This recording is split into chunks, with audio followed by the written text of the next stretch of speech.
कंठा ऋतो ये ध्यानस्थितं स्थैव पर्णावितारे यस्योपसर्गं निर्वर्तयन्तं नमामि पार्श्वं मदादरेण नमामि पार्श्वं मदादरेण करुणाभरी तुम में ज्ञान के सागर हो उपसर्ग विजेता तुम वात्सल्य दिवाकर हो धर्म के रक्षक हो करुणा निधान हो देख के लगता है आप ही भगवान हो ओ गुरुवर ओ गुरुवर ओ गुरुवर तुमको नमन तुमको नमन गुरु को नमन। जीव निरंतर सिद्ध परमेश्वर भगवान की चैतन्य चमत्कारी चिंतामणि पार्श्वनाथ भगवान की शांतिनाथ भगवान की आचरण देवशेन मामले राज की आचरण वियोग सागर जी मामले राज की आचरण सरस्वती सागर जी मामले राज की आचरण गुरुदेव विराट सागर जी मामले राज की संत श्रोमणी आचरण विद्या सागर जी मामले राज की एक समय जैन धर्म की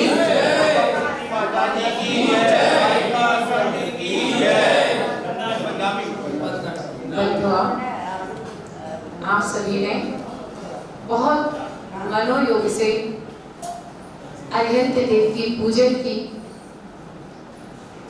गुरु की उपासना करना सीखा, स्वयं का अध्ययन करना सीखा। प्रथम सीढ़ी आपकी गुरु पूजन प्रभु पूजन से जोड़ने की थी। अगले में आपने दान की महत्वता को और गुरुओं की सेवा वैयावंती विनय के बारे में सुना और गुरुओं ने जो आपको सिखाया स्वाध्याय के माध्यम से धर्मोपदेश के माध्यम से आपने उसका स्व के लिए अध्ययन किया, पर के लिए तो नहीं किया। किसके लिए किया? स्व के लिए आपने अध्ययन किया। अब जो आपने अध्ययन किया है उसको अपने अंतरंग में डालना है, क्योंकि अब स्वाध्याय के बाद नंबर आता है संयम का, यानी जो हमने पढ़ा है उसके लिए अपने अंदर डालना है। जो माने सामग्री बनाई है और आपके लिए परोसी है, जिनवाणी माने जो सामग्री तैयार की है वह आपके सामने रख दी है, तो उसके लिए आचरण में भी तो लाना होगा। आचरण में लाने के लिए संयम को धारण करना पड़ेगा। आचार्य भगवान देवसेन महाराज तत्वसार के अंदर कह रहे हैं कालाई लध्येना जय जय संभोई भवपुरी सस्य तत जाये रूढ़म सुसभ सामग्य मोक्षम। क्या कह रहे हैं? कितनी बढ़िया बात कह रहे हैं कि भव्य पुरी सस्य, इस जिनालय में जितने भी जीव बैठे हैं भव्य ही बैठे हैं। अब भव्य जीव के भाव ही नहीं होते जिनेन्द्र भगवान के दर्शन के। आप सभी लोग नियम से भव्य हैं। भव्य जीवों के काल की लब्धि निकट आ जाने पर आप सभी भव्य ही निश्चित हैं। आप सभी भव्य ही निश्चित है। सम्यक दृष्टि है, निश्चित है, आप सभी भव्य हैं, सम्यक दृष्टि है। तो यदि आपकी काल लब्धि निकट आ गई है तो कालाई लब्धिणीणा, नियम से आपकी काल लब्धि निकट आ गई है। कौन सी काल लब्धि? कौन सी काल लब्धि निकट आ गई है? मोक्ष जाने की काल लब्धि आपकी निकट आ गई है। ऐसा हम नहीं कह रहे, आचार्य भगवान देवसेन महाराज कह रहे हैं कि आपकी मोक्ष जाने की काल लब्धि निकट आ गई है।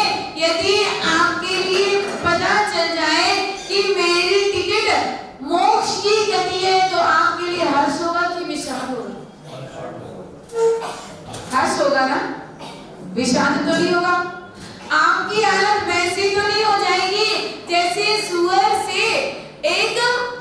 से नारद ने कहा कि भैया तुम इतने परेशान रहते हो, तुम गंदगी में रहते हो, तुम्हारे पास कोई सुरक्षित जगह नहीं है रहने के लिए, तुम्हारे लिए मैं कुबेर से बात करूंगा। किससे बात करूंगा?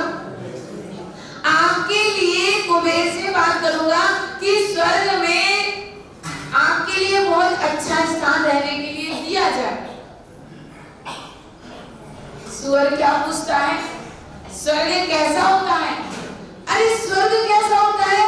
स्वर्ग का वैभव, स्वर्ग में अप्सराएं, स्वर्ग में सुख शांति, सुख समृद्धि, सब कुछ स्वर्ग में मिलता है।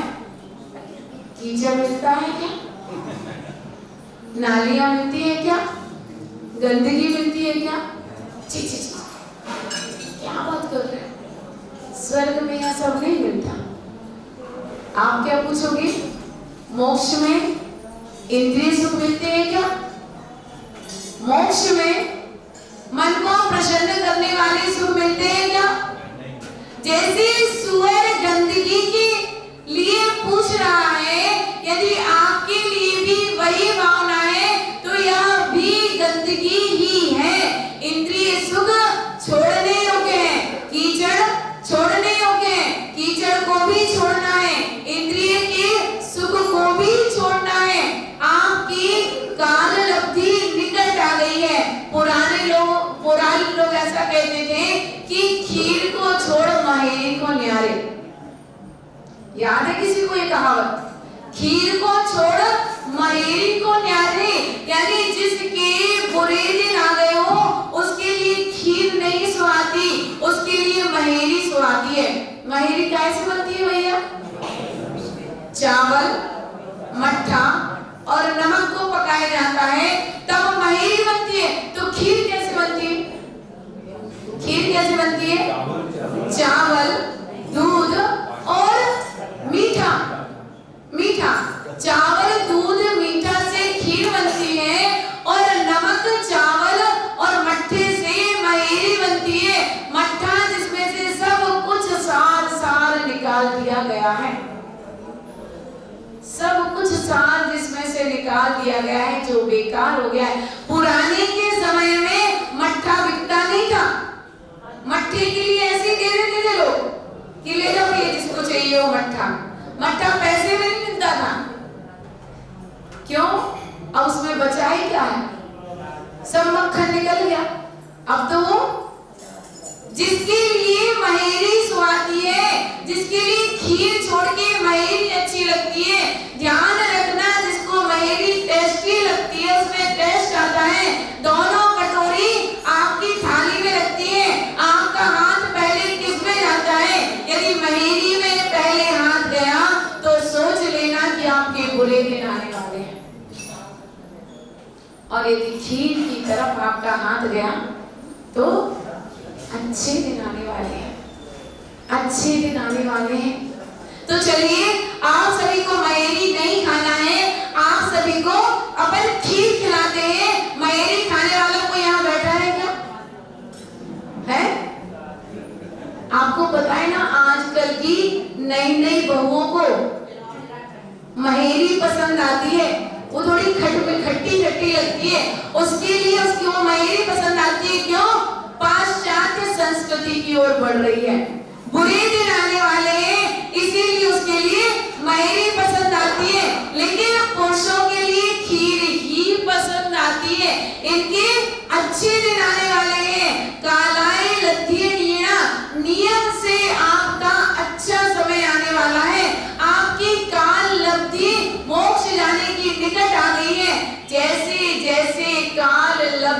निकट आती है, वैसे वैसे आपके लिए मोक्ष की सामग्री उपलब्ध होती जाती है। अब मोक्ष की सामग्री है कौन सी? तो आचार्य भगवान यहाँ पर बता रहे हैं कि मोक्ष की सामग्री अर्थात पंचेंद्रिय बना है आपके पास हो तो बोलना। मोक्ष की सामग्री आपके लिए बता रहे हैं, यदि आपके पास है तो क्या करना? आपके पास संगीत पंचेंद्रिय बना है? बोलिए हाँ है। आपके पास संगीत बना भी है, आपके पास पर्याप्त शरीर है, मतलब आपके हाथ पैर सब सही है। यदि 6 उंगलियां हो तो भी दीक्षा नहीं मिलती, यदि 4 उंगलियां हो तो भी दीक्षा नहीं मिलती। आपके पास सब कुछ ठीक ठाक है, सब कुछ ठीक है आपके पास। आर्य क्षेत्र में आप हैं, आर्य क्षेत्र में है आप। आपके पास भावों की विशुद्धि है कि अशुद्धि है? भावों की विशुद्धि भी आपके पास। आप सद्गुरु का प्रवचन सुनते हैं, उनका उपदेश सुनते हैं, वह भी है आपके पास। आपको कोई कोढ़ आदि रोग नहीं हुए हैं, आपके लिए कोई ऐसा परिवार नहीं मिला है जिसकी वजह से आपके लिए रोका जाए, अथवा आपके पास ऐसी कोई भी अयोग्य सामग्री नहीं है जिसके कारण आपका मोक्ष मार्ग रुक जाए। मोक्ष की सुलभ समस्त सामग्री, उच्च कुल, पर्याप्त शरीर, संगी शरीर, सब कुछ आपके पास है। यह सब मोक्ष की सामग्री है।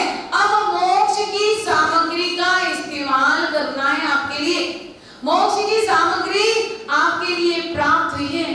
कितने पुण्यशाली है जी जो मोक्ष की सामग्री को प्राप्त किया है। यदि किसी के लिए मोक्ष की सामग्री मिल जाए और कहा जाए उसका उपयोग करना है। यदि मोक्ष की सामग्री का, यदि हीरे का उपयोग, आपकी मुट्ठी में हीरे आ गए और हीरे का उपयोग यदि आप कबूतरों को उड़ाने में करेंगे तो क्या होगा? वेस्ट हो जाएंगे। आपके लिए जो मोक्ष की सामग्री उत्तम उत्तम प्राप्त हुई है वह हीरे से भी अनमोल है, जिसका कोई मोल नहीं है। वह सामग्री आपके लिए प्राप्त हुई है और वह सामग्री के लिए हमें उपयोग करना है। तो वह सामग्री का उपयोग कैसे होगा? संयम को धारण करके होगा। घबरा मत जाना, माता जी भी दीक्षा नहीं लेना है ना, इसलिए घबरा मत जाना।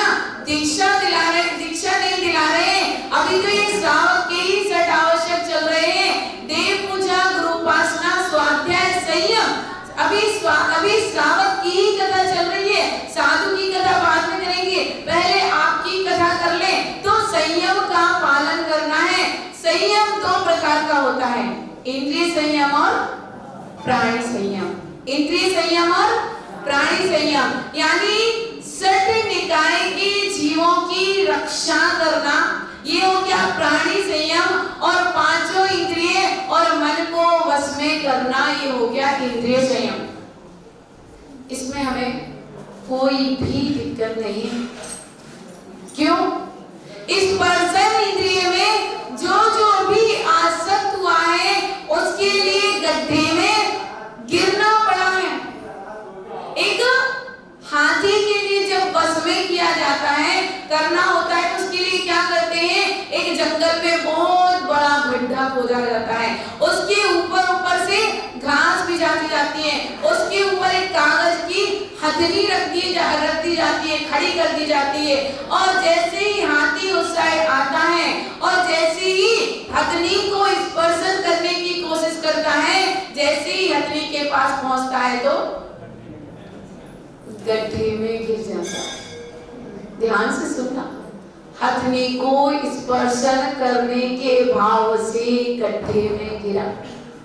हथनी को स्पर्शन करने के भाव से गड्ढे में गिरा। कौन कौन गड्ढे में गिरा? सोच लेना अपने अपने बारे में, कौन कौन गड्ढे में गिरा। गड्ढे में गिरा और महावत ने उसको कई दिन तक भूखा रखा।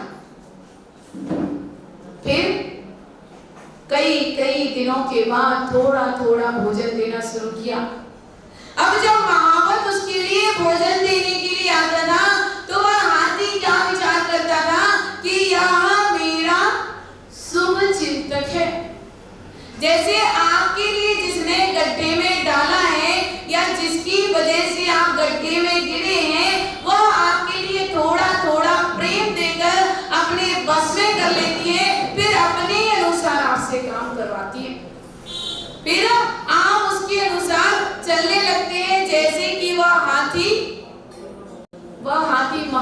के अनुसार चलने लगता है।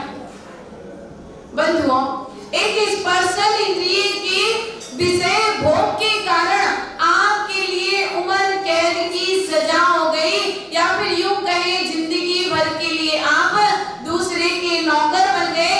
जिंदगी भर के लिए आपने दूसरे की दासता स्वीकार कर ली एकमात्र स्पर्शन इंद्रिय के लिए।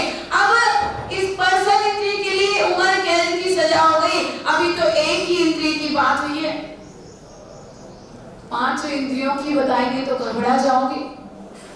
एक स्पर्शन इंद्रिय के लिए सुख देने के लिए फूलों की सेज सजाई गई, और उस फूलों की सेज को जिसने सजाया था वह दासी सोचती है, विचार करती है कि राजा तो इस पर रोज ही सो के सुख चैन की नींद लेता है, एक बार मैं भी तो देखूं कैसा आनंद है। जैसे ही उस पर लेटती है और उसकी नींद लग जाती है और राजा आता है, राजा ने देखा मेरी सेज पर एक दासी सोई हुई है, क्या करता है?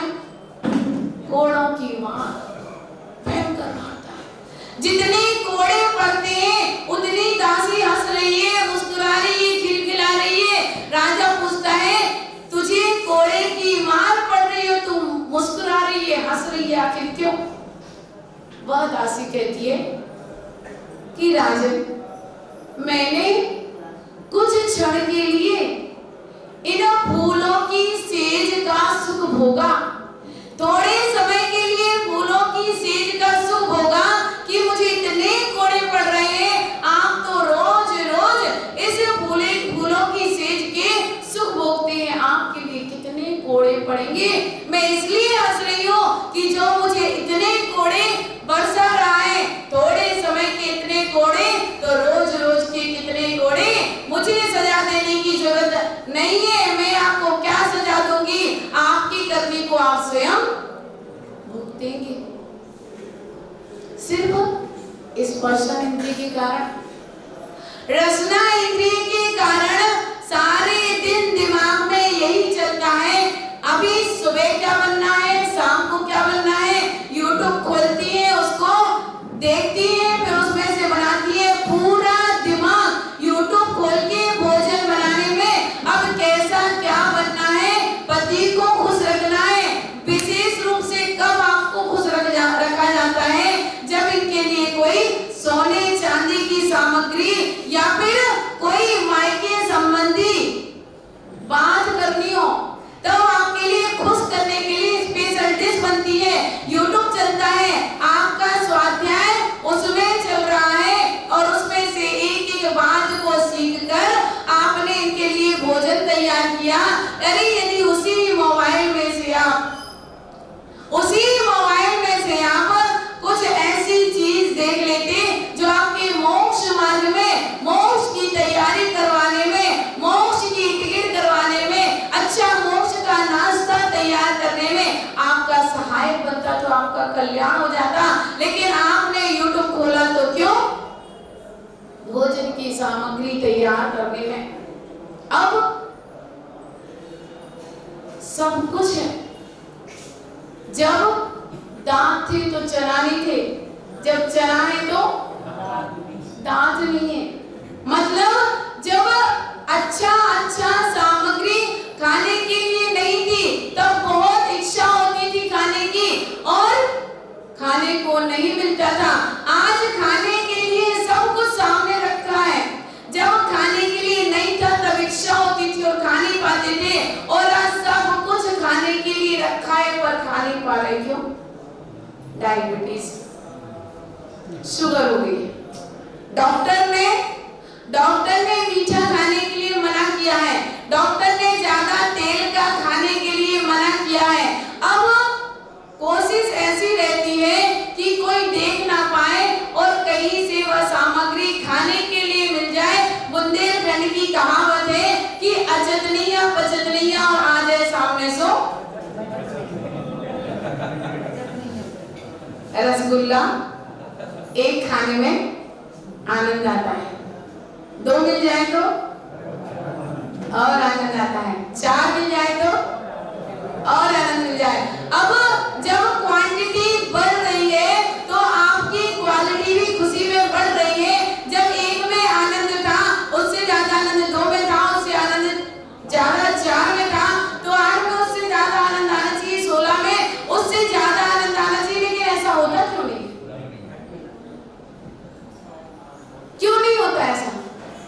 मीठा से जल्दी से खा जाते हो?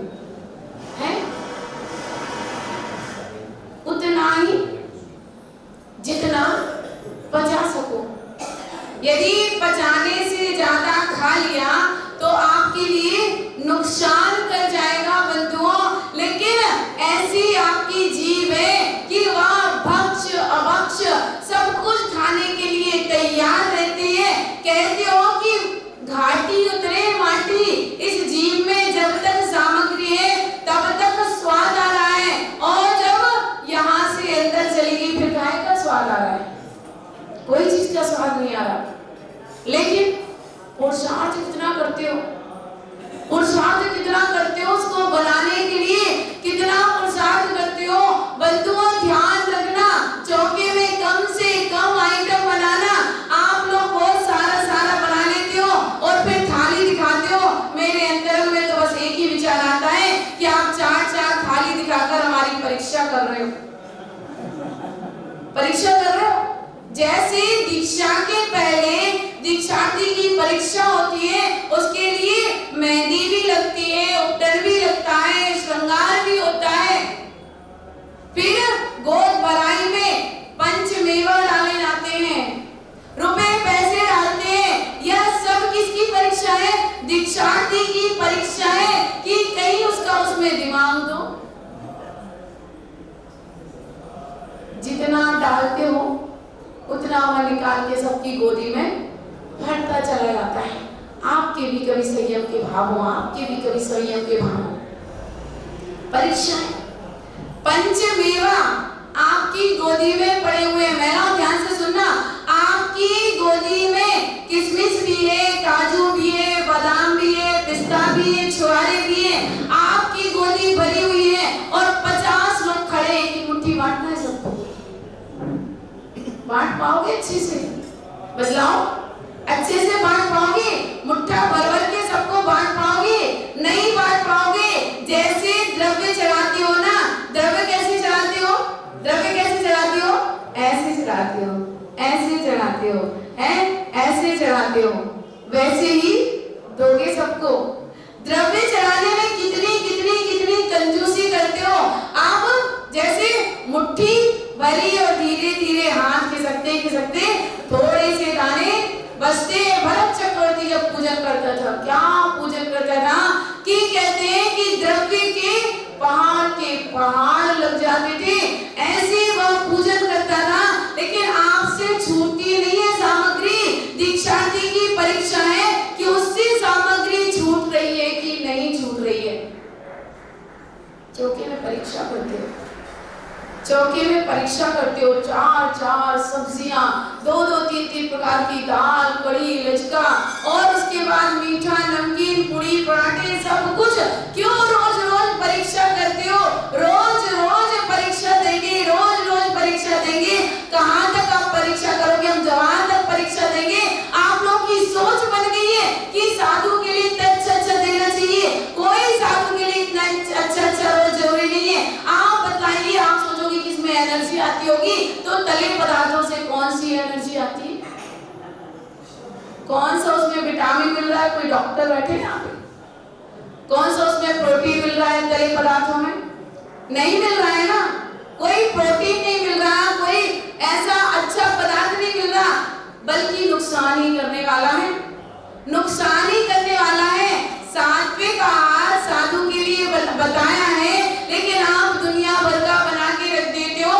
ठीक है, आप जितना बनाना है बनाओ, हम भी परीक्षा देने के लिए तैयार हैं। आप जितना बनाओगे उतना तैयार। परीक्षा तो देना, परीक्षा देना है, सब तैयार है। साधुओं के लिए भी माते लोग वस्त्र पहनती है, तो उनके लिए सब देने के लिए तैयार है। लेकिन संघ का नियम बना हुआ है 4 माह में ही चेंज होंगे। ऐसा नहीं कि जब मर्जी तब चेंज कर लो, साल में 3 बार ही वस्त्र चेंज होंगे। हर चीज के प्रति अनासक्ति के भाव होना चाहिए। यदि आसक्ति के भाव है तो आपका फिर संयम पल नहीं सकता। यदि गरिष्ठ खा लोगे तो फिर दोपहर के समय कई काम से। दोपहर की देववंदना आपकी गई, आपके 4 तीर्थ अधिकार हो गए। बंधुओं ध्यान रखना, साधु के लिए अति गरिष्ठ आहार कभी मत कराना। कई प्रकार के साधु होते हैं, कई बहुत बहुत बहुत बैरागी होते हैं, और किसी किसी का संयम की शुरुआत होती है तो उनको इतना ज्ञान नहीं होता, इतना बोध नहीं होता, इतना वैराग्य मजबूत नहीं हो पाता है। यदि वह इतना गरिष्ठ आहार कर लेगा तो फिर अपने संयम की रक्षा, गरिष्ठ भोजन ना आप करना ना साधु को कराना। जैसा आप अपने लिए बनाते हो वैसा ही आहार हमारे लिए करा देना, उसमें हम भी संतुष्ट, आप भी संतुष्ट। घबराता क्यों है श्रावक चौका लगाने के लिए? कितना सब कुछ तैयारी करना पड़ती है, और जब सिंपल सादा बनाओगे घबराओगे नहीं। एक दिन की जगह 4 दिन चौका लगाओगे, एक दिन की जगह आपके लिए 4 दिन पुण्य लगेगा। बंधुओं यह हो गया आपका रसना इंद्रिय संयम। कितनी वनस्पतियां हैं? 10 लाख वनस्पति सारे संसार में उत्पन्न होती हैं। आप कितनी खा पाते हैं? कितनी वनस्पति को खा पाते हैं आप? कितनी वनस्पति को खाते होंगे आप? बताइए। अधिक से अधिक 50 वनस्पति, अधिक से अधिक 50 वनस्पति। लेकिन यदि आपका नियम नहीं है तो आपके लिए पूरी 10 लाख वनस्पति भक्षण करने का दोष लग रहा है। नियम नहीं है। जैसे जिसका आलू का त्याग नहीं है उसको पसंद भी नहीं है। दुनिया में बहुत सारे लोग हैं, कितने सारे लोग हैं दुनिया में, और वो जानते ही नहीं कि त्याग होता क्या है, साधना होती क्या है। वो त्याग भी नहीं करते, वो खाते भी नहीं है, पसंद नहीं है। जैसे आप लोगों में से कितने ही लोग होंगे जिनको लौकी पसंद नहीं होगी, करेला पसंद नहीं होगा, लेकिन त्याग नहीं करते तो उसका फल नहीं मिलता। ऐसे आप लोग का आलू का त्याग, आलू का त्याग नहीं है ना? आलू का त्याग नहीं है और खाते भी नहीं हो तो पुण्य आपका अच्छा। बदलाइए। अपने जैन धर्म में मध्य मास मधु का कोई सेवन करता है क्या? कोई सेवन करता है क्या? अरे जितने वर्तमान में बैठे हैं आप लोगों में कोई करता है क्या?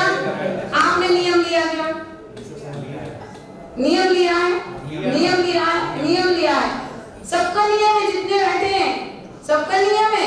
यदि नियम नहीं लिया है तो बराबर पाप, नियम नहीं लिया है तो बराबर पाप लग रहा है।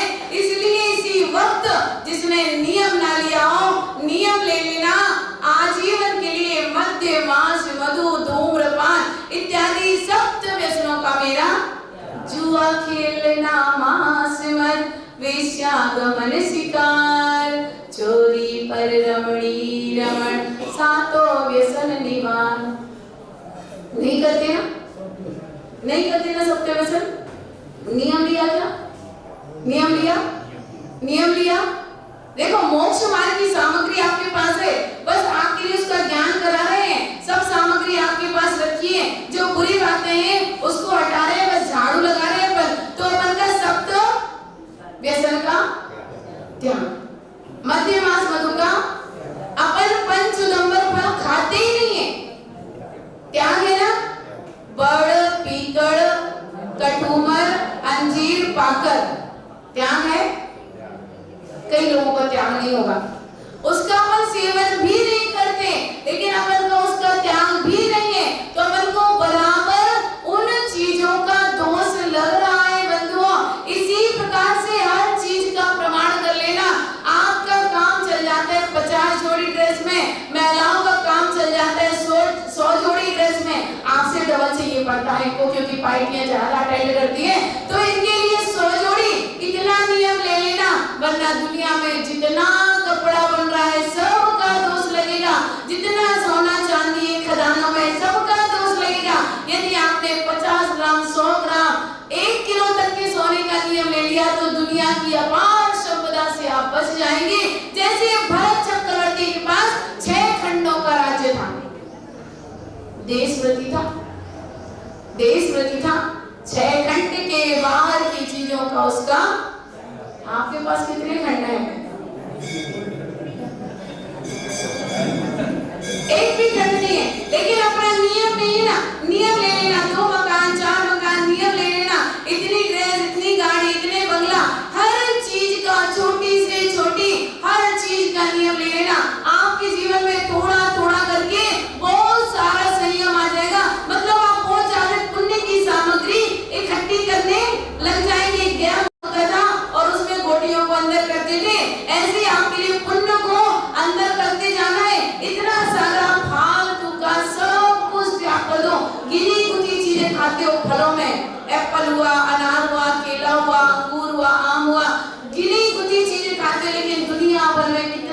प्रकार के होते हैं, सबका, जिसको नहीं जानते, अनजान फलों का त्याग, अनजान सब्जियों का त्याग।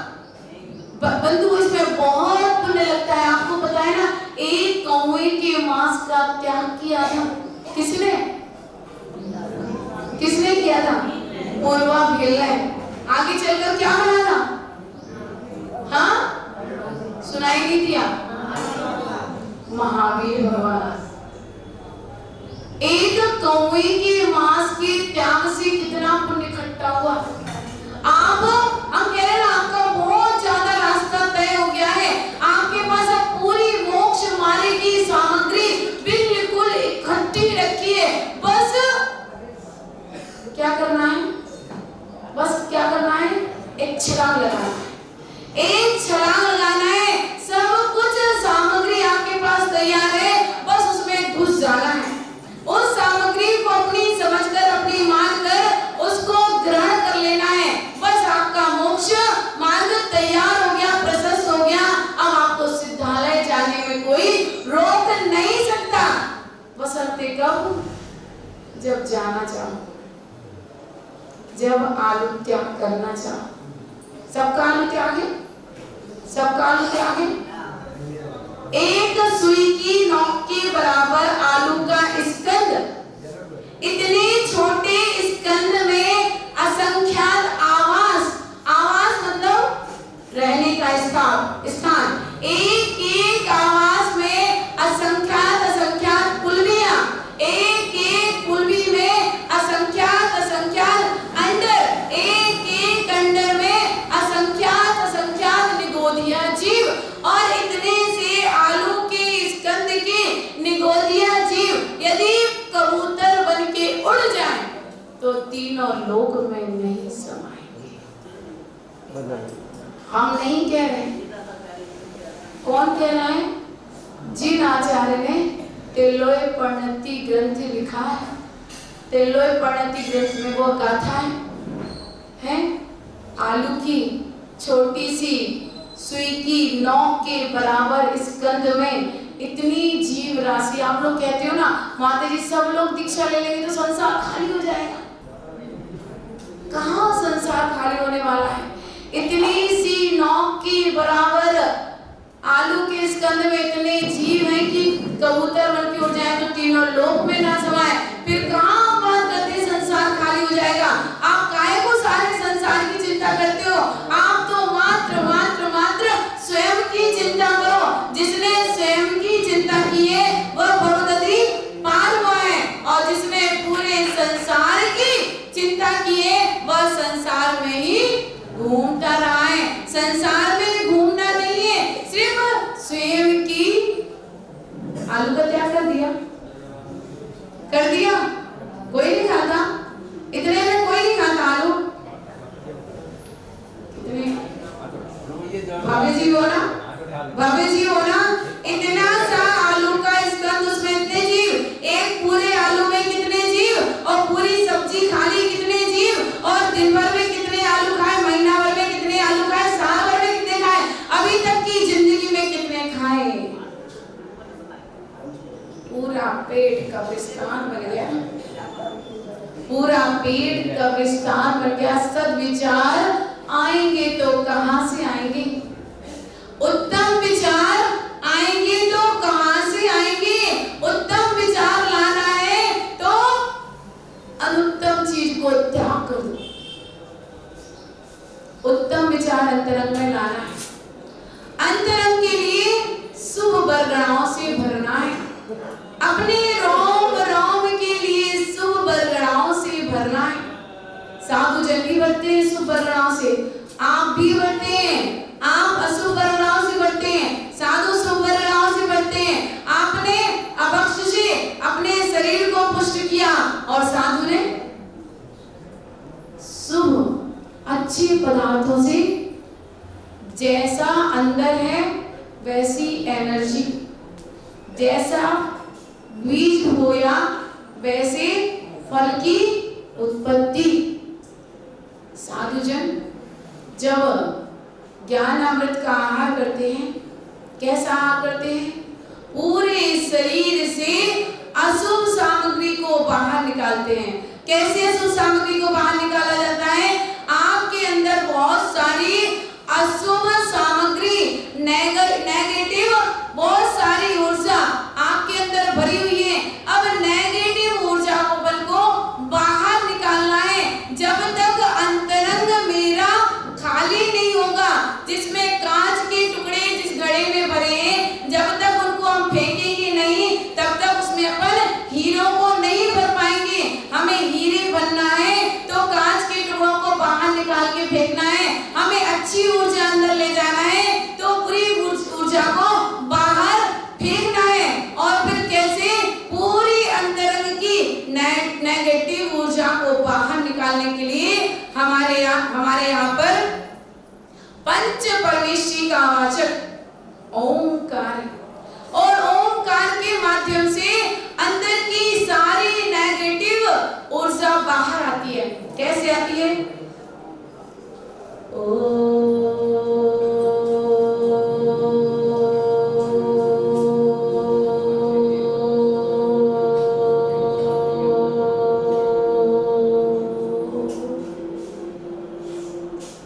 कोरोना चल रहा था जो 30 सेकंड तक ओंकार की ध्वनि निकाल लेता है, समझ लीजिए उसको कोरोना। 30 सेकंड तक जिसने ओंकार की ध्वनि निकाल ली, समझ लीजिए कि वह स्वस्थ है। अपन ने नेगेटिव सारी ऊर्जा को ओंकार के माध्यम से बाहर निकाल दिया। अब हमें शुद्ध ऊर्जा भरना है। उसके लिए नासिका के माध्यम से वापस ओंकार को अंदर ले जाना है।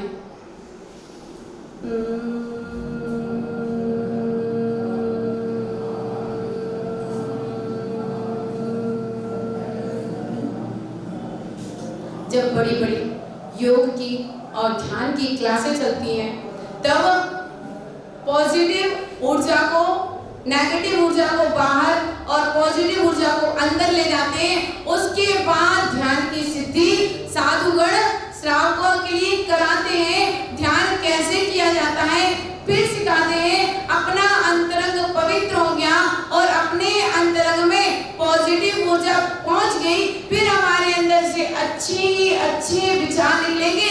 चाहे कोई कितना भी कुछ भी बोल दे, आप कितना भी कुछ भी परोस दे, हमें उतना ही खाना है जितना पचके, चाहे आपको सदर जी कितना भी लाके भर दे। बहुत सारा है। कुबेरों के पास कोई कमी नहीं है। अग्रवाल कॉलोनी कुबेरों की कॉलोनी है। सबके पास बहुत ज्यादा धन संपत्ति है, लेकिन साधु जन का जीवन संयमित है। आपके लिए भी अपना जीवन संयमित बनाना है। रसना इंद्रिय पर कंट्रोल करना। आप कह देना कि मेरा कम से कम सारे अभक्ष्य पदार्थों का आजीवन त्याग है।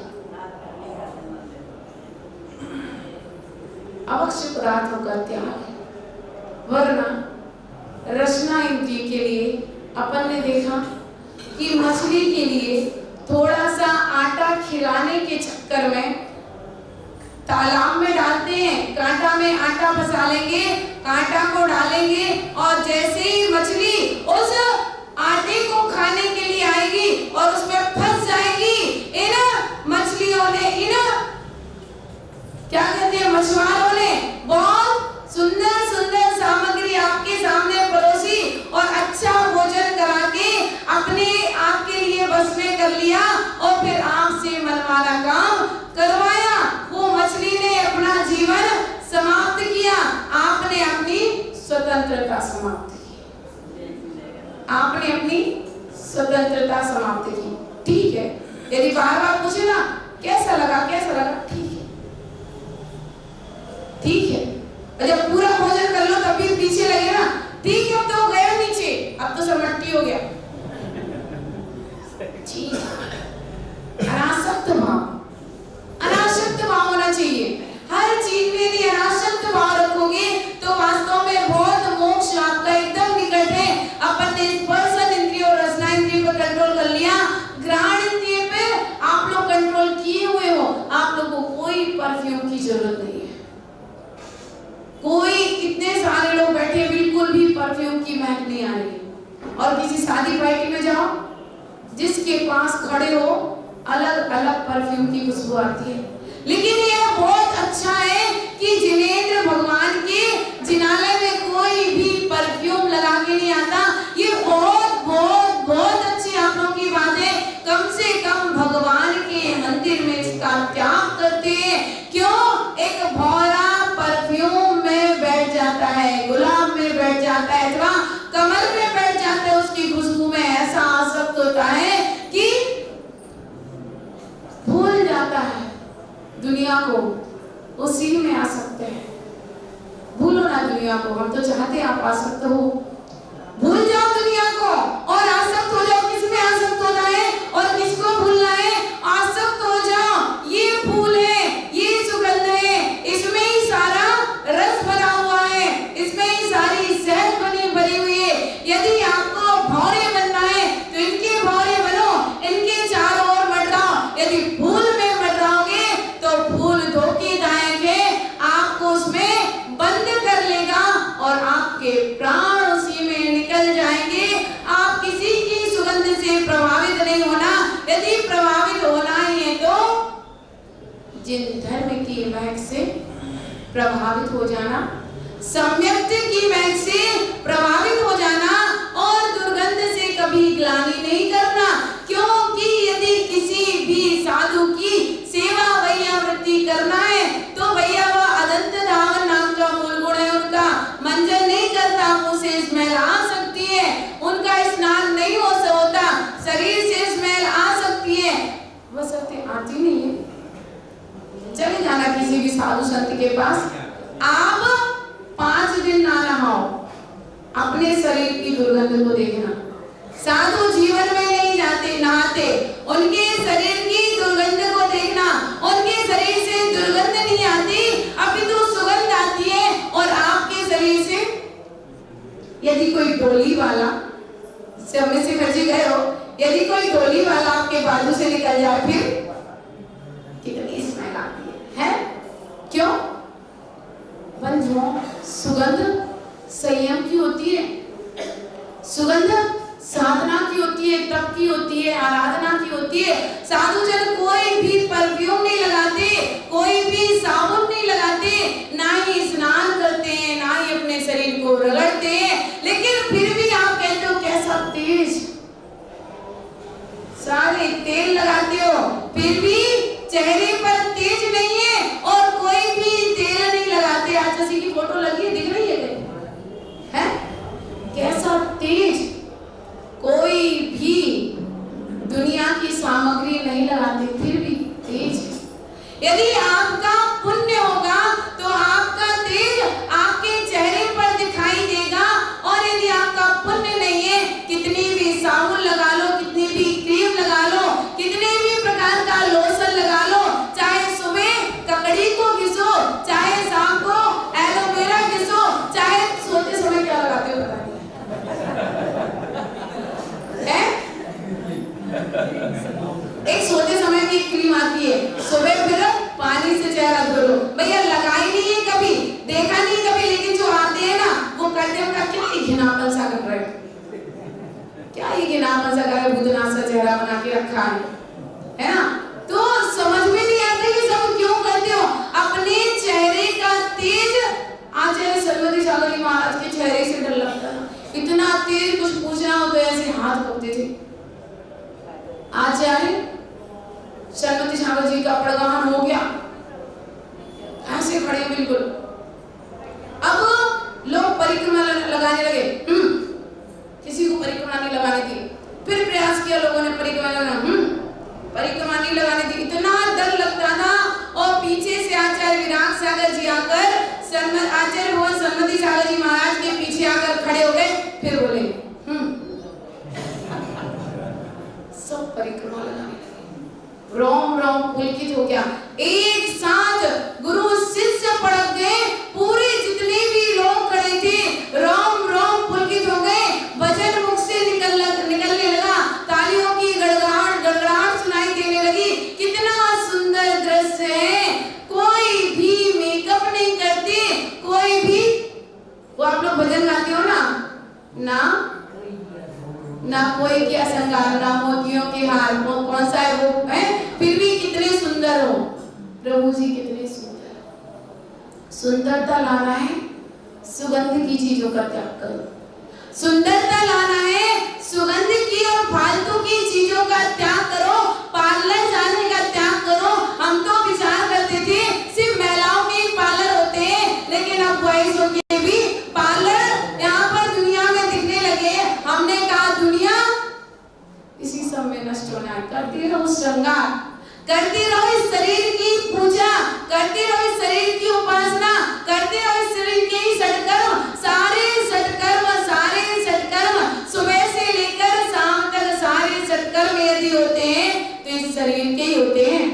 पूजा इस शरीर की होती है, उपासना इस शरीर की होती है, स्वाध्याय इस शरीर का होता है, और आगे का संयम वगैरह उसका नाम असंयम होता है, संयम नहीं होता। बंधुओं, शरीर के लिए नहीं करना है, खूब कर लिया, अपन को चैन को मिला है ना। आप ये मानते हो कि नहीं कि हम पवित्र हैं, आपका कुल आप मानते हो कि नहीं कि दुनिया से अलग, दुनिया से परे हमारा जैन धर्म है। अल्प संख्यक क्यों है? पुण्य आत्मा जीव सृष्टि पर कम ही होते हैं, हीरे दुनिया में कम ही होते हैं, कांच के टुकड़े कंकड़ पत्थर तो जहां देखो वहां ही पड़े होते हैं। लेकिन कहीं जैन साहब जाके बैठ जाएं तो गाड़ी वाले सभी लोग हाथ जोड़ने लगते हैं, जैन साहब है, आपसे आपके धर्म की पहचान है, आप जैन साहब हैं, आप इतने ऊंचे स्तर पर हैं कि दुनिया में और कोई नहीं है। और जो ध्यान रखना संयम की यदि कहीं बात है तो एकमात्र जैन धर्म में संयम की बात है, दुनिया के और किसी भी धर्म में संयम की बात नहीं है। यदि आपने संयम का बाना ओढ़ लिया तो आप भवपार पहुंच गए। इसीलिए ध्यान रखना, सुगंध में नहीं संयम में जीना, सुगंध में नहीं हमें संयम में जीना है। सुगंध में कौन आसक्त हुआ? सुगंध में कौन आसक्त हुआ? भावरा। अब सबके घर में लाइट है, कितने कीड़े शाम को थे, किसी ने बंद की थी लाइट? किसी ने बंद की थी? हमने तो बंद करवाई थी की नहीं थी? किसी ने बंद की थी लाइट? है कितने कीड़े, बाप रे, अपना सिर मार मार के उसी में जो लाइट की मरकरियां रोडों पे लगी रहती है, ढेरों कीड़े उसमें। आपको भी तो पसंद है खूब सुंदर सुंदर लाइटें हो, खूब अच्छी अच्छी लाइटें हो, आप सिर्फ लाइट की बात करते हो। दुनिया में जितना मार्केट है, जितना मार्केट सजाया जाता है, दिवाली दशहरा आने वाला है, बिल्कुल पास में आ गया, जितना ज्यादा मार्केट सजाया जाएगा उतना ज्यादा आप खुश होंगे और मार्केट में वस्तु खरीदने के लिए जाएंगे। सारी दुनिया आपकी आंखों के लिए सुंदर से सुंदर साड़ियां, सुंदर से सुंदर रूप, सुंदर से सुंदर श्रृंगार, सुंदर से सुंदर क्रीम, लिपस्टिक, दुनिया भर की सामग्री एकमात्र इन आंखों के लिए सुकून पहुंचाने के लिए। सुकून मिलता है सुंदर सामग्रियां देखकर, सुकून मिलता है? नहीं मिलता? मिलता तो है। वाह, कितना पाप बंद कर लेते हो, कितना सुंदर फूल है, जिन भावों से आपने कहा है ना, कितना सुंदर फूल है बेटा, किसी ना किसी भाव में तुम उस फूल की पर्याय को प्राप्त होगे। बंध बांध लिया, कितना सुंदर झरना झर रहा है, बंध बांध लिया, कितनी सुंदर पहाड़ है, कितनी सुंदर वादियां हैं। बंधुओं, ध्यान रखना, जो बाहर की सुंदरता में दिमाग जा रहा है, कहीं ना कहीं उसी में जाके उत्पन्न होंगे। जैसे वो खरबूजे में मुनिराज का दिमाग चला गया, समाधि का समय चल रहा था, संलेखना चल रही थी, कोई खरबूजे का फल चला गया, महाराज की नाक में थोड़ी सी सुगंध गई, क्या हुआ? क्या होगा? उसी के कीड़े बन गए थे ना। शास्त्र में कहा है ना, मन से तो नहीं कह रहे ना, पुराने आचार्य कह रहे ना। ध्यान रखना, उसकी सुगंध में दिमाग गया तो उसी के जीव हो गए। प्रकृति के सौंदर्य में दिमाग गया, आप उसी में जाके उत्पन्न हो जाएंगे। ध्यान रखना। इसीलिए तो साधु एरिया सभी की बताई है, दुनिया को देखने में साधु के लिए इतने कंट्रोल में बांध दिया है कि दुनिया से मतलब ही नहीं रखना। एरिया समिति है, नीचे देख के चलो। हमसे कुछ पूछते हो, माता जी हमारा मकान, माता जी हमारी दुकान, ये हमारी हॉस्पिटल, घर पे ले जाते हैं, सब दिखाते हैं। अरे भैया हमें नहीं देखना ये सब। आपके चाचा, आपके मामा, आपके दादा, आपके ससुर, आप जानो। हमें क्यों परिचय कराते हो? हमें क्या करना सारे परिचय का? हम तो सारा परिचय त्याग करके आ गए। अब हमें कोई परिचय की जरूरत नहीं है। मुझे तो मुझसे मेरा परिचय करा दो। यदि वह योग्यता आपके अंदर है तो बोलो। मेरा परिचय मुझसे करा सकते हो? मेरा परिचय मुझसे करा सकते हो? मेरा परिचय मुझसे नहीं करा, अपना परिचय खुद से कर सकते हो? अपना परिचय खुद से कर सकते हो? खुद का परिचय तो कर नहीं सकते, खुद का परिचय तो दे नहीं सकते, दुनिया का परिचय देते हो। अरे भैया दुनिया का परिचय नहीं चाहिए हमें, स्वयं का परिचय चाहिए। दुनिया को नहीं देखना, हमें स्वयं को देखना है। जितना मैंने दुनिया को देखकर राग और द्वेष को उत्पन्न किया है, यदि उतना अपने अंतर मन को देख लेते, उतने उपयोग से अपने अंतरंग को देख लेते, कितना सुंदर है, कितना सुखद है, कितना सलोना है। यदि स्वयं को देख लिया होता तो पर पदार्थ को देखने की आवश्यकता नहीं रह जाती। जिसने स्वयं को देख लिया है उसको पर पदार्थ अच्छे नहीं लगते। जिसको पर पदार्थ अच्छे लगते हैं उसके लिए स्वयं का स्वरूप अच्छा नहीं लगता।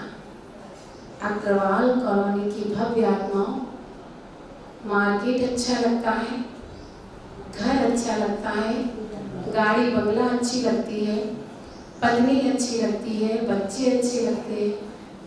बतलाओ कौन अच्छा लगता है? कौन आपके लिए अच्छा लग रहा है? पर वस्तुएं आपके लिए अच्छी लग रही है तो स्वयं की वस्तु अच्छी नहीं लग रही, स्वयं की वस्तु अच्छी लग रही है तो पर वस्तु अच्छी नहीं लग रही है। मैं आपसे पूछना चाहती हूँ कि पर वस्तु अच्छी लग रही है कि स्वयं की वस्तु अच्छी लग रही है? बोलो ना, बोलो ना, बोलो ना।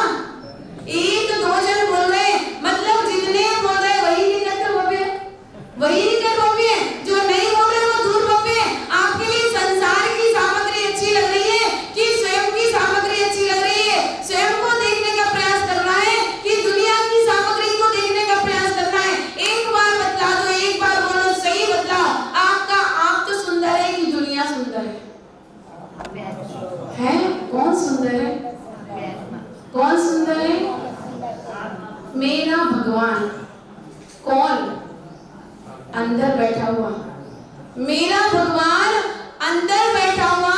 मुझे वही सुंदर लग रहा है, मुझे उसी को ही देखना है। जिसने पर वस्तुओं को देखा है उसने इसको नहीं देखा, जिसने इसको देखा है उसने पर वस्तुओं को नहीं देखा। इसको देखने वाला आंखों को बंद कर लेता है, नासा की दृष्टि कर लेता है, और दुनिया को देखने वाला आंखें फाड़ फाड़ कर, अरे बाप रे इतना बड़ा मकान बन गया, इतनी अच्छी कार आ गई, क्या राग देश में फंस गए हो? मत देखो, मत देखो। देखो देखने वाले उसी में मूड मार मार के उसी में फंस जाते, उसी में मर जाते हैं, अपनी जिंदगी को समाप्त कर देते हैं, कर्मों का आश्रय बंद कर लेते हैं। हमें नहीं करना आश्रय बंद।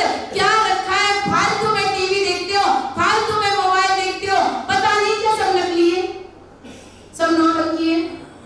मालूम नहीं क्या सब नौटंकी चल रही है? पिक्चरों में सब नौटंकी नहीं, असलियत है क्या?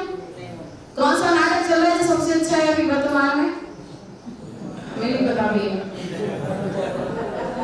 हमारे जमाने में तो एक शांति चलता था, एक स्वाभिमान चलता था, 4 सीरियल आते थे एक साथ जब हम करते थे। अभी की नहीं पता कौन से सीरियल है।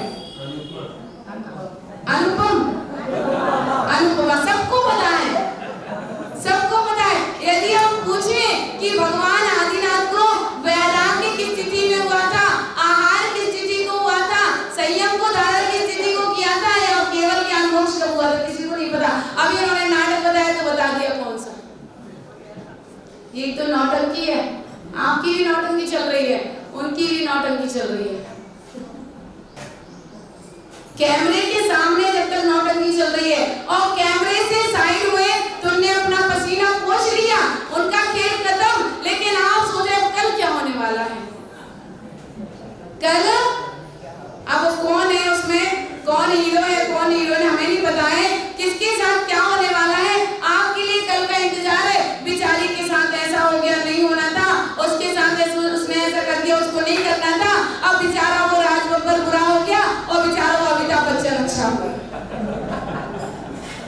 कौन अच्छा है और कौन बुरा है? सारा राग द्वेष, सारा राग द्वेष किसने किया? सारा राग द्वेष किसने किया? सारा राग द्वेष। मत देखो, स्वयं को देखो, दुनिया को मत देखो, स्वयं को देखो। घड़ी को देख लेना है, घड़ी को देख लेना, समय हो जाए तो बता देना। बंधुओं, हमें दुनिया को नहीं देखना, स्वयं को देखना है। इस कान के लिए लगा लेते हो ठेठा, हम लोग के साथ लड़के चलते हैं मोबाइल में, दोनों कानों में वो लगा लिए, क्या कहलाते हैं वो आईफोन है ना, कान में लगा लेते हैं और जेब में मोबाइल रख लेते हैं, चले जाते हैं। भैया देखो पीछे से गाड़ी बेल आ रही है, गाड़ी आ रही है, देखो तो अब अपने चले जाना है ठेठा लगा के। कौन देखे हमारे लिए? क्या करे ये मोबाइल? सुनो, जिसको सुनना था वो तो सुना नहीं, जो सुनना चाहिए वो तो सुनते नहीं हो, और जिसे नहीं सुनना चाहिए वह सब सुनते हो। भैया कैसे कल्याण होगा? जो आप सुन रहे हो वो सत्य नहीं है, वह बिल्कुल असत्य है, और जो सत्य है वो आप सुनना नहीं चाहते। सत्य कड़वा होता है, सत्य सुनना नहीं चाहते, और जो सुन रहे वो बिल्कुल असत्य है। जन्म जन्म का साथ है, बोलो हमारा किसी के साथ नहीं, अकेले आए थे अकेले जाएंगे, अकेले आए थे अकेले जाएंगे। लेकिन आप लोग गाते हो ना कि सातों जन्म, बोलो है फालतू में सात भाव के लिए और बंद बांध लिया। अब ये जो पुराने जमाने के, जो हमारे जमाने में भजन बनते थे, हम तो इनको भजन ही कहते भैया, कि हमें तो इन सबसे वैराग्य होता है। कहाँ अपने साथ भाव तुम्हारे साथ गलत खराब करें, हमें तो सात भावों का क्या, इस भाव में भी कोई नहीं चाहिए, हमने तो सभी भावों के लिए सबका त्याग कर दिया है। मैं स्वयं के साथ अनंत भाव तक रहना चाहती हूँ, इसलिए स्वयं का ध्यान करती हूँ, स्वयं को ही सुनती हूँ। कहाँ दुनिया भर की बातें सुन रहे हो? त्याग करो।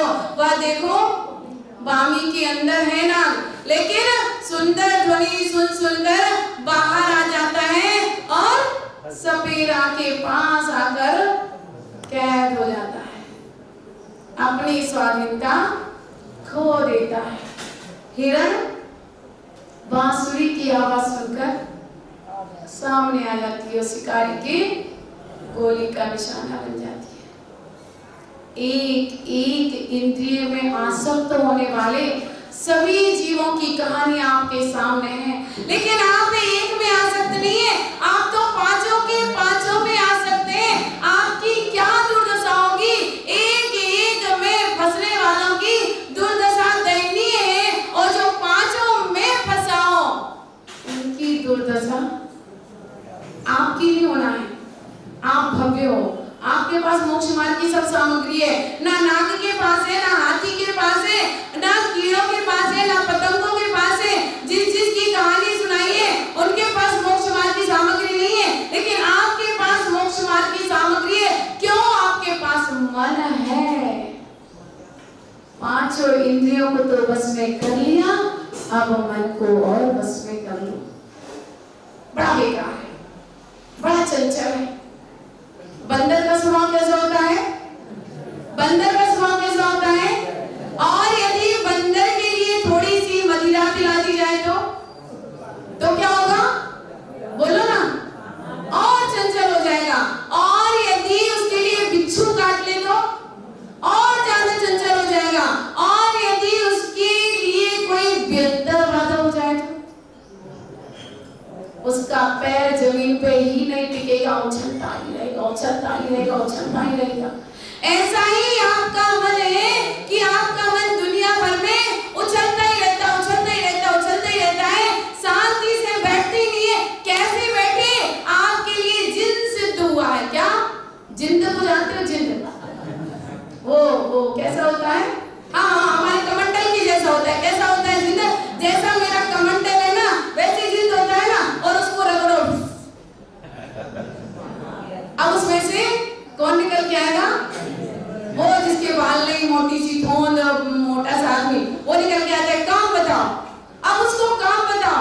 आपने कह दिया मेरा ये काम करो, वो काम करो, फलाना काम करो, ढिकाना काम करो, सारा काम उसने कर दिया। अब वो कहेगा मुझे और काम बताओ। भैया अब क्या काम बताए? यदि काम नहीं बताओगे मैं तुझे।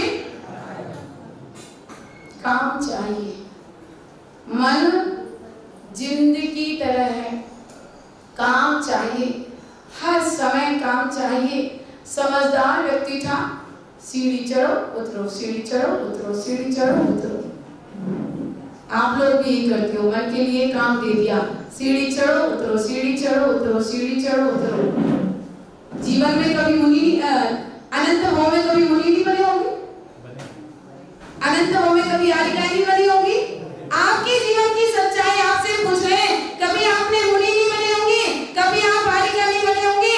अरे आचार्य भगवान कहते हैं कि सुमेरु पर्वत खड़ा हो जाए, इतने पिछी कमंडल आप ले चुके हो, सीढ़ी चढ़ते उतरते हो, सीढ़ी चढ़ते उतरते हो, सीढ़ी चढ़ते उतरते हो, सीढ़ी चढ़ते हो, फिर उतरने के लिए मत सोचो, और ऊपर चढ़ते चले जाओ, चढ़ते चले जाओ, चढ़ते चले जाओ। बताया था ना सांप सीढ़ी का खेल, कि अभी आप 99, अभी आप 90 तक पहुंच गए हैं। अब आपको मात्र 10 सीढ़ी पार करना है। यहाँ यदि मुनि दीक्षा लोगे, स्वर्ग में जाओगे, वहां से विदेश क्षेत्र जाओगे और निर्वाण को प्राप्त करोगे। लेकिन क्या? लेकिन क्या? लेकिन क्या? मन मन मन मन, ये आपका जो मन है, आपका मन जिंदगी भर भगवान की पूजा की, जिंदगी भर गुरुओं की उपासना की, और जब मरने लगे, अरे सुनती हो, सामने आ जाओ, तुम्हें देख ले, संतोषी हो जाए, फिर हम अपनी अंतिम श्वासों को छोड़े। कहाँ चली गई? क्या हुआ बंधुओं?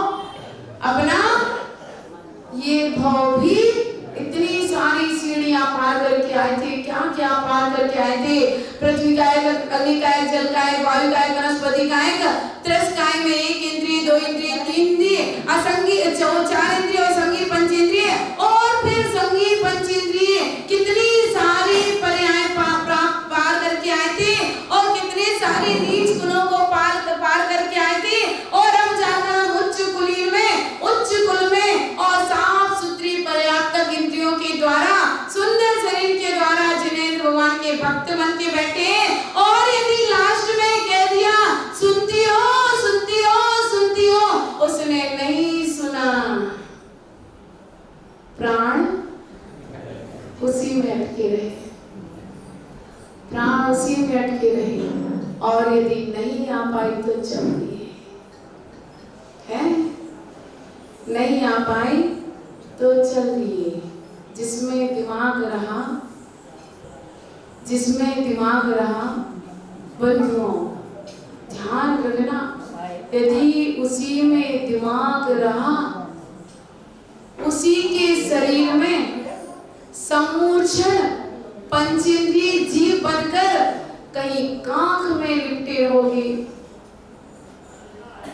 स्त्रियों का शरीर अपवित्र होता है, उसी जाति के असंगी पंचेंद्रिय जीव उनके शरीर में उत्पन्न होते रहते हैं, विनष्ट होते रहते हैं। यदि वहीं पर मोह रहा तो आपकी निगोदिया शरीर से फिर गिनती शुरू हो जाएगी। इसलिए ध्यान रखना, हमें 5 इंद्रिय और मन पर अपना कंट्रोल रखना है, और कभी भी बिना प्रयोजन किसी भी जीव को भी नहीं सताना।